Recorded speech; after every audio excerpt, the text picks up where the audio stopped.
Good morning, and welcome to the Turning Point Brands third quarter 2025 earnings conference call. All participants will be in listen-only mode. All lines have been placed on mute to prevent any background noise. Should you need assistance, please signal a conference specialist by pressing star key followed by 0. After today's presentation, there will be an opportunity to ask questions. To ask a question, you may press star followed by the number 1 on your telephone keypad. To withdraw your question, you may press star followed by the number 1 again. Please note that this event is being recorded. I would now like to turn the conference over to Graham Purdy. Please go ahead. Thank you, operator. Hey, good morning, everybody, and I really appreciate you all joining the call. A little bit of a somber morning here for us in town here. Before we walk you through our Q3 results, I'd like to say a few words about the tragedy that hit our community yesterday with the UPS flight crash. As I'm sure you're aware, we're a Louisville-based company. Aside from being a business partner of ours, UPS is really woven into the fabric of the Louisville community. And in many ways, Louisville is a very small town, and the community is very tight-knit. And while we're fortunate that none of our employees were directly impacted or affected by the tragedy yesterday, it's likely that we have friends and loved ones that know somebody that was. Our heart goes out to the families of those that were directly impacted by the tragedy, and then to the UPS family as they deal with this heartbreaking situation. And so with that, I'd like to turn the call back to the operator to get started. Thanks, Graham. Now, I would now like to turn the conference over to Andrew Flynn, Chief Financial Officer. Please go ahead. Good morning, everyone. A short while ago, we issued a press release covering our Q3 results. This release is located in the IR section of our website at www.turningpointbrands.com. During this call, we will discuss our consolidated and segment operating results and provide some perspective on the operating environment and progress against our strategic plan. As is customary, I direct your attention to the discussion of forward-looking and cautionary statements in today's press release and the risk factors in our filings with the Securities and Exchange Commission. On the call today, we will reference certain non-GAAP financial measures. These measures and reconciliations to GAAP are in today's earnings release, along with reasons why management believes they provide useful information. I will now turn the call over to our CEO, Graham Purdy. Thanks, Andrew. Good morning, everyone, and thank you for joining our call. Our consolidated third quarter results were better than expected and demonstrated continued progress against our plan. Revenue increased 31% to $119 million for the quarter, including $36.7 million in net modern oral revenue, which includes $1.5 million of slotting fees that are accounted for as contra revenue. Adjusted EBITDA increased 17% to $31.3 million for the quarter. We are increasing adjusted EBITDA guidance to a range of $115 to $120 million, up from $110 to $114 million. We are increasing full-year consolidated nicotine pouch sales guidance to a range of $125 to $130 million, up from $100 to $110 million. This includes both FRE and ALP. We are particularly pleased with the growth of our white nicotine pouch brands. Their long-lasting, vibrant flavor options, comfortable mouthfeel, and flexible nicotine levels have resonated with consumers.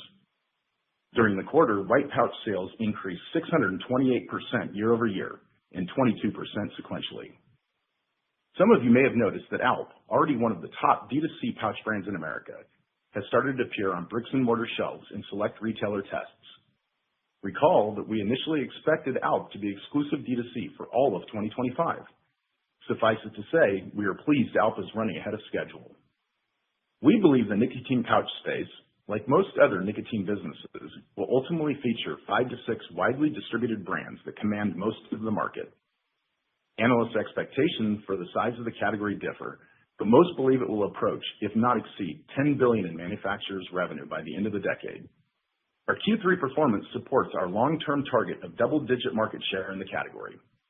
In order to best position the company to capitalize on this multi-billion-dollar opportunity, We have made and will continue to make significant investments in the business and refine our route to market strategy to prioritize FRE and ALP while continuing to generate strong cash flow from our heritage brands. During the quarter, we raised $100 million of gross proceeds under our previously announced at-the-market offering program at an average share price of $98.59. We expect to opportunistically deploy this capital across a variety of high return opportunities to accelerate the growth of our modern oral business. Consistent with our policy of maintaining active buyback and sales authorizations to maximize capital markets flexibility, we plan to update our ATM prospectus supplement and buyback authorization to provide for $200 million of capacity under each program. We have no current plans to transact under the updated authorizations. Key investment initiatives include reallocating sales and marketing resources, increasing the headcount of our sales force, improving our online presence, ramping up investment in chain accounts, expanding to international markets, and building out U.S. manufacturing to improve white pouch profitability and mitigate supply chain and tariff risk. We are pleased with our progress on the manufacturing front and expect to qualify the first production lines in the first half of 2026. We've been particularly encouraged by our ability to identify and onboard new sales talent. We are ahead of schedule in our goal of doubling the size of our sales force by the end of 2026. The rest of the Stoker's segment portfolio also performed better than expected in the quarter. Overall, Stoker's revenue increased 81% to about $74.8 million, reflecting a 4% increase in loose leaf, a 6% increase in MST, and the aforementioned 628% increase in modern oral revenue. During the third quarter, Zig-Zag revenue was down 11% to $44.2 million and down 6% sequentially. While this decline was anticipated and performance was ahead of our expectations, we continue to think it reflects some opportunity costs related to our focus on modern oral. With that, I'll hand the call over to Summer to walk through the progress of our key go-to-market initiatives. Thank you, Graham. As he noted, we continue to make significant investments to support our go-to-market strategies to prioritize FRE, while also continuing to generate strong cash flow from our legacy brands. Throughout the quarter, we continued to expand our efforts and our initiatives to support the growth of FRE, focused on sales and marketing. Our key initiatives to support FRE include, first, optimizing our approach to expand distribution, improve brand merchandising, and minimize out-of-stocks. To support our growing sales organization and increase store footprint, we have developed new sales and merchandising tools to secure the ideal assortment, establish shelf space, and execute a premium look and feel at retail. Throughout the quarter, we also continued our expansion efforts not only into new stores within large-scale chains, but also expanded our SKU offerings. Toward the end of the quarter, we launched FRE Watermelon. Fruit flavors represent about a quarter of all OSD sales, when excluding mint and wintergreen flavors. Watermelon is not merely a flavor extension, it is the fastest growing fruit flavor in the nicotine pouch category, and FRE is uniquely positioned as a first mover with a complete strength offering. Second, continuing to invest in and expand strategic marketing campaigns to accelerate brand awareness and consumer loyalty. We have been encouraged by engagement and early returns from our partnership with Professional Bull Riding and are exploring other brand partnerships and collaborations that align with FRE's Own Your Edge tagline and brand ethos. With regards to Zig-Zag, we continue to execute marketing and sales initiatives that build upon our 145-year legacy and solidify our premium position across the segment. To build upon this legacy and reward our most loyal consumers while creating an opportunity for viral buzz, we launched a promotion called Zig-Zag for Life. This campaign offers an opportunity to win a lifetime supply of Zig-Zag cones to anyone who has or gets a Zig-Zag tattoo. We also relaunched Zig-Zag Studio, a collaboration with creators and musicians to build upon the brand's strong association with pop culture. These campaigns magnify Zig-Zag's identity as an iconic brand, and consumer interest has been encouraging. Of note, in the quarter, we also laid the groundwork for the launch of a new Zig-Zag product, Natural Leaf Flat Wraps, to better compete in the ever-growing natural leaf segment of the wraps category. Lastly, turning briefly to Stoker's, we continue to see strong performance despite category pressure. In the quarter, we launched both a new product offering, Stoker's Fine Cut Wintergreen Cans, and Stoker's first ever D2C site. Stoker's continues to be a steady heritage business with a very active and engaged consumer base. In closing, we continue to build our brand for the long term, execute against our omnichannel plan, and win new consumers. Our focus is to prioritize strategic investments to maximize the value of our world-class brands and further strengthen our distribution capabilities. Let me now turn the call back over to Andrew to go through our financial results. Thank you, Summer. Sales were up 31% year over year to $119 million for the quarter. For the quarter, gross margin was 59.2%, which was up 360 basis points year over year and 210 basis points sequentially.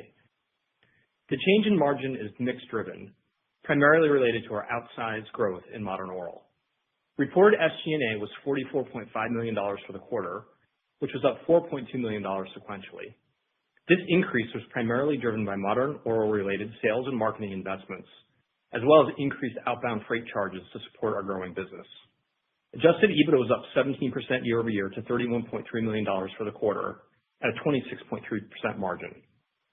Going into segment performance, Zig-Zag sales decreased 11% year over year to $44.2 million for the quarter, but was ahead of our expectations. Gross margins increased 210 basis points to 57.5%, driven by mix shift and improved COGS pricing in certain Zig-Zag product categories. Stoker's net sales increased 81% year over year to almost $75 million for the quarter. MST sales increased 6% year over year to $27 million for the quarter. Share in-store selling was up 130 basis points year over year to 12.1%. Loose leaf sales increased 4% year over year to $11 million. Our Modern Oral nicotine pouch sales, Free and Alp, were up 628% year over year, achieving total revenue of $36.7 million. White pouch now accounts for 31% of our business, up from 26% in the second quarter and 6% a year ago. Moving to the balance sheet. We ended the quarter with just over $201 million of cash. Free cash flow for the third quarter was negative $1 million, including the first coupon payment on our 7.625% high-yield bond issued in February of 2025. As Graham mentioned during the quarter, we raised $100 million of gross proceeds and $97.5 million of net proceeds at an average price of $98.59 per share under our previously announced ATM program to support our white pouch growth initiatives. CapEx for the quarter was $3.8 million. On to guidance and other items. As previously noted, we are increasing our full year 2025 adjusted EBITDA guidance to $115 to $120 million, from $110 to $114 million, and also increasing our anticipated total Modern Oral sales range to $125 to $130 million, from the previous range of $100 to $110 million. This guidance reflects increased investment in our go-to-market plan as well as tariff and currency-related impacts. For modeling purposes, the effective income tax range is 23 to 26% on a go-forward basis. Budgeted CapEx for 2025 is $4 to $5 million, exclusive of projects related to our Modern Oral business. We expect to spend between $3 to $5 million for the full year to supplement our Modern Oral PMTAs. Now let me turn it back over to Graham. To conclude, we are pleased with our third quarter results, and I'll now turn it over to questions. At this time, I would like to remind everyone in order to ask a question, press star then the number 1 on your telephone keypad. We ask that you limit your questions to one and one follow-up. We will pause for just a moment to compile the Q&A roster. The first question comes from Eric Des Lauriers from Craig-Hallum. Your line is open. Thank you for taking my questions and congrats on yet another fantastic quarter here. First question for me, just on the onshoring, nice to see. How should we think about this from a capacity standpoint, and how are you thinking about sort of COGS per unit for nicotine pouches produced onshore versus via your co-manufacturing partner right now? Thanks. Good morning, Eric. Thanks for the question. So the way we're thinking about the unit economics for our white pouch is with onshoring, we'll have sort of immediate savings in terms of inbound freight as well as avoidance around tariff, so we should have favorability on those two items at the gates once we actually qualify the lines, which we're expecting in the first half of 2026. And then on an ongoing basis, as we get volume on those lines, we expect the unit economics to improve from there. Okay, great. That's very encouraging. And then just any commentary on that capacity standpoint, how we should think about this? Yeah, look, I think that as we've disclosed in the past, we feel good about the capacity that we've got with our third-party manufacturer, and the capacity that we get in the U.S. will be additive to that. So we believe that we're in a very good position, both from an inventory perspective that we have on hand today, as well as capacity on a go-forward basis. All right, that's encouraging. And then just as a kind of follow-up here, could you comment on what you're seeing from an in-store market share perspective for your modern oral category here? Just any, I know it's still very early and, you're still rolling out, but any comments on early kind of in-store market share would be helpful. Thank you. Yeah, look, we certainly haven't disclosed that publicly, but it's really sort of bifurcated at this point. Obviously, you have sort of the national perspective on where our market share sits from a national standpoint. As we grow our distribution base, we're really focused on share in store selling, and I'll tell you, we're highly encouraged by those results. It's great to hear. Thank you for taking my questions, and congrats again. Thanks, Eric. The next question comes from Ian Zaffino from Oppenheimer. Your line is open. Thank you very much. Really good quarter. Question would be, can you maybe talk about the MST and loose leaf growth there? What was driving that as far as price, volume, and kind of market share? If you could talk about that. Thanks. Yeah, I would say that it's a combination of a couple of those things. We grew share sequentially in the quarter, as well as there was some favorability around pricing. I would note that we anticipate that there's going to be north of 900 million cans sold in that category. We still have less than 10 share, although it's high single digit share. I think there's tremendous opportunity for further gains within MST. So we remain excited about the opportunity. Okay, thanks. And then on modern oral, can you just maybe help us understand the drivers there? Free versus out. Maybe you could talk about each one and what you're seeing there. And then as you kind of continue to push into larger chains, what kind of cadence should we expect as those start to hit and as your discussions have been ongoing? Thanks. Sure. I'll take the first part of that question. To this point, we haven't disclosed the differentiation between free and out, given the sensitivity around the partnership.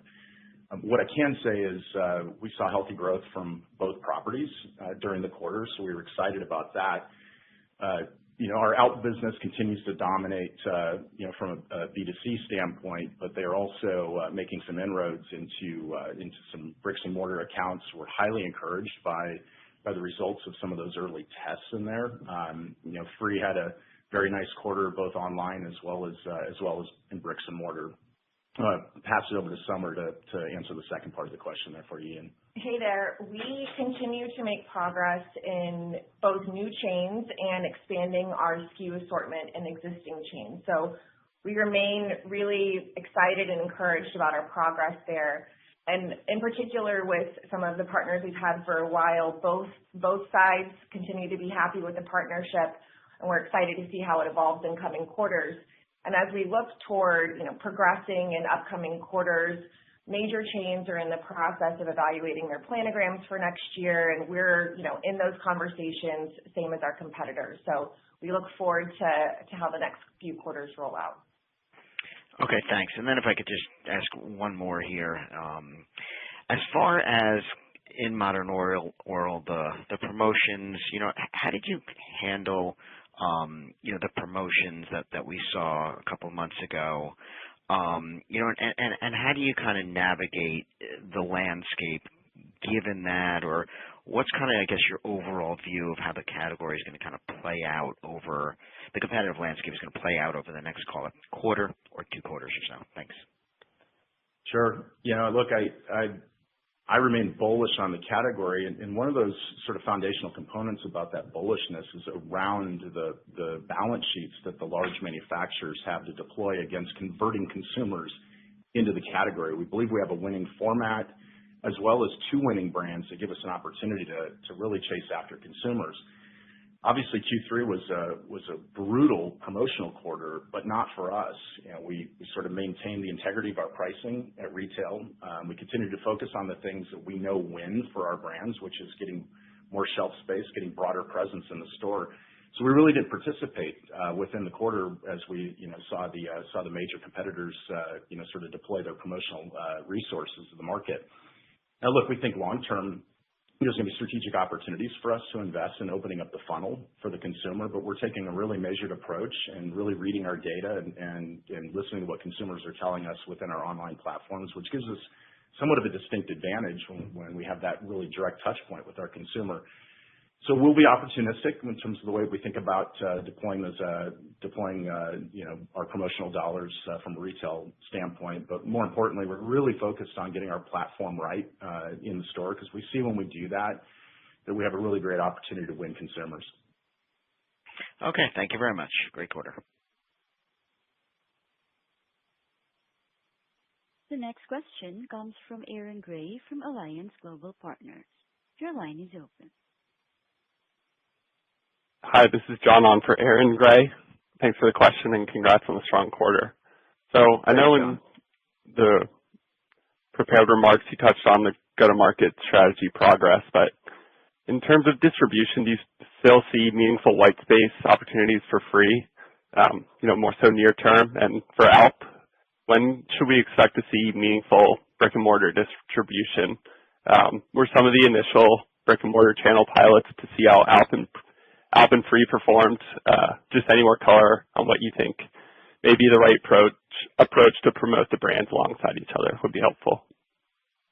Yeah, look, we're excited about the continued gains that we make. We've mentioned in past quarters as well as on this call that we continue to invest in our sales infrastructure to further our distribution gains in the market. Some were just noted a second ago. We're pleased with our progress against chain accounts, both large and small chains.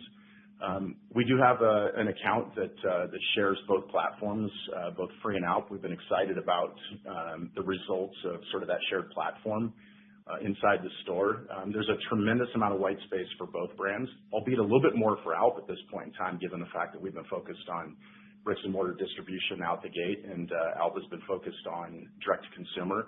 So I think there's a really great marriage there, as we move forward with tremendous opportunities for both brands to, effectuate a broad-based distribution and really, scream to multiple consumer audiences to give us the greatest upside to capture consumers into either one of the franchises. Great, thank you. And second, how would it be best to think about the approach to balancing profitability and growth?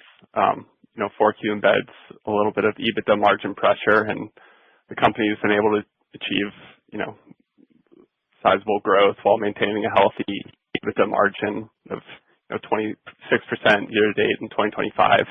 Do you expect you'll be able to maintain that, or could there be some EBITDA margin pressure even beyond 4Q as you invest in the promotional pouch environment?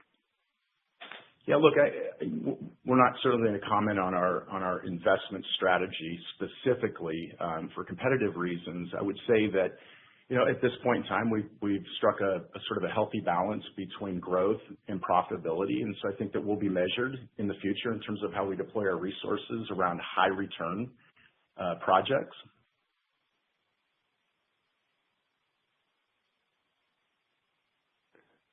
Great, thanks. I'll jump back in the queue. Thanks, John. The next question comes from Nick Anderson from Roth Capital Partners. Your line is open. Yeah, good morning. Thanks for taking the questions and congrats on the quarter.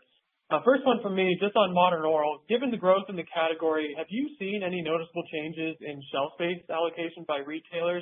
I know Summer mentioned the planogram phase going on now, but how do you expect that allocation of space to trend kind of going forward? And if modern oral products are gaining allocation, which products are losing allocation?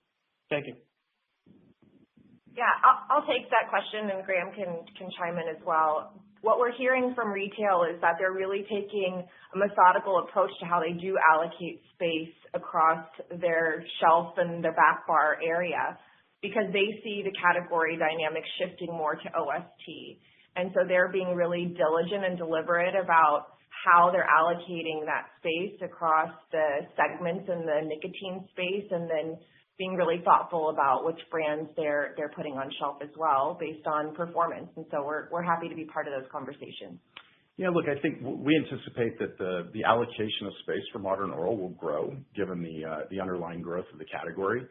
And I think it's really it's too difficult a question to answer specifically on which products will be displaced on the shelf, because there's a lot of regional preferences around different types of products that sell nationally. So I think it's a little hard to say what could be displaced in that process. But from our standpoint, we think opening up more shelf space is a big tailwind for our business. Great, I appreciate that color. Second for me, just on the loyalty initiatives, you have ALP and free rewards programs online. Just wanted to get some color on how those are trending in terms of program growth and engagement, and if there's any noticeable difference in spend from these consumers in those loyalty ecosystems. Thank you. Yeah, look, I think having rewards programs on any D2C site is a smart strategy for a D2C brand, because you're able to engage with those consumers that are loyal and coming back to purchase and engage with your brands. And those are really the customers that we highly value.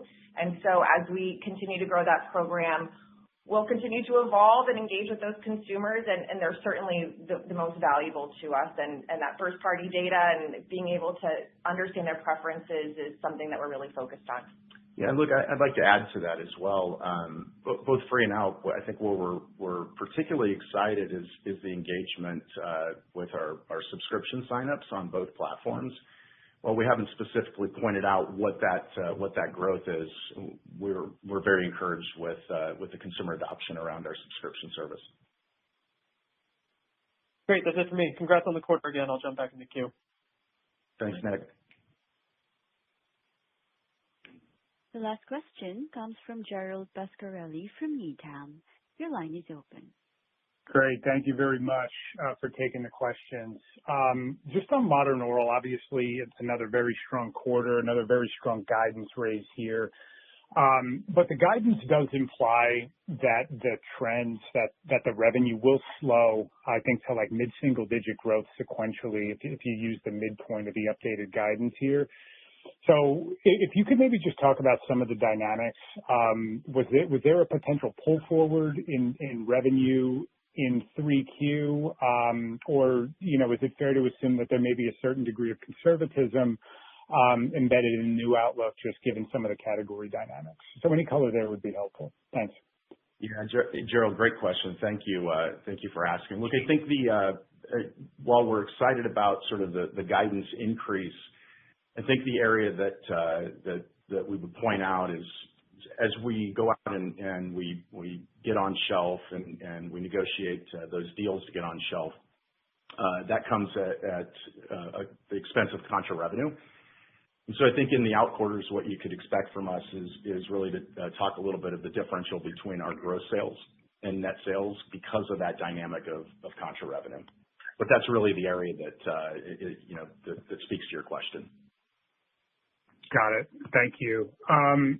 My next one's on gross margin for Stoker's specifically. Historically, a segment with gross margin that ranged in the high 50s or in the mid 50s to the high 50s, and over the past 2 quarters now you're above 60, which comes seemingly with negative mix shift from higher revenue growth in your modern oral portfolio. So if you could just help us bridge what's driving this really strong margin, have the margin profiles on both free and ALP come up, maybe relative to where they were a few months ago as you continue to scale the brands? And I guess just like a long-winded way of asking, like, what's driving the 60% plus margin in Stoker's?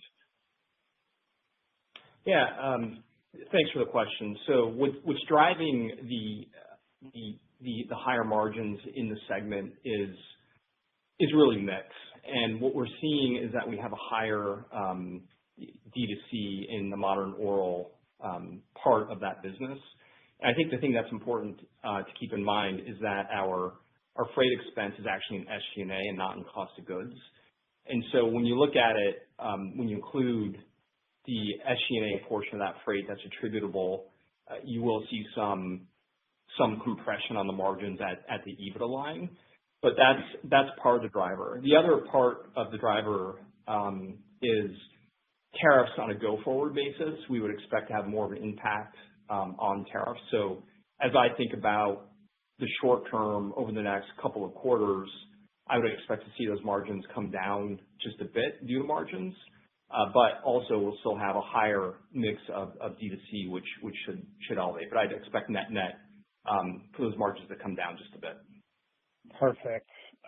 Thank you. And then if I could just squeeze one more in, just going back to some of the promo commentary, Graham, if you could just maybe provide, I don't know, your near-term outlook on the category, what you expect from the promotional environment, and whether or not you expect it to maybe become a little more rational in 2026 than it is currently. Would just love your thoughts there. Thank you.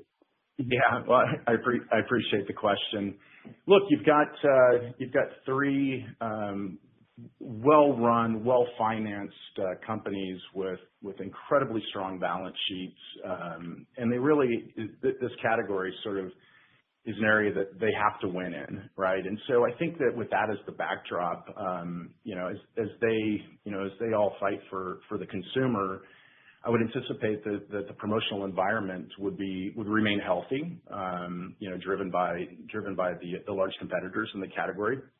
And from our standpoint, we're really focused in on building brand, building the connection with the consumer, both with our free and ALP properties, and being really mindful of how we spend against the funnel and opening up for consumers. We certainly don't have the same types of resources that the large companies do, but we believe that our balance sheet for our size puts us in a really good position to sort of strike in the areas that make sense for our brands. And so we're excited about the promotional activity from the standpoint of the growth of the category. This is the way the category gets to $10 billion or north by the end of the decade is by the conversion of cigarette consumers into modern oral, and there's no better companies to do that than the folks that own those cigarette brands. So I remain bullish on the category. I'm particularly bullish on the large manufacturers, converting consumers into modern oral, and I'm particularly excited about our brands and the properties of our brands relative to the variety of nicotine strengths, the flavors,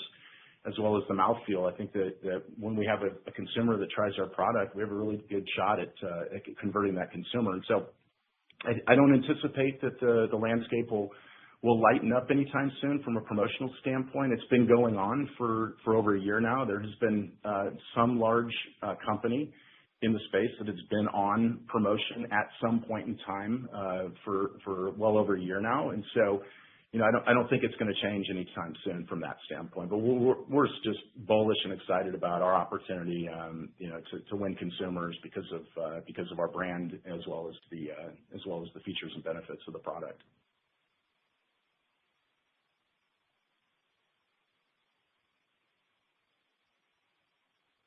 And that concludes our Q&A session. I will now turn the call over to Graham Purdy for closing remarks. Hey, thank you so much, everybody, for joining the call this quarter. Certainly really excited about our Q3 results, and really excited to talk to you as we bend around to 2026. So thank you so much for taking the time, and we'll talk to you all in a few months. Ladies and gentlemen, that concludes today's call. Thank you all for joining, and you may now disconnect.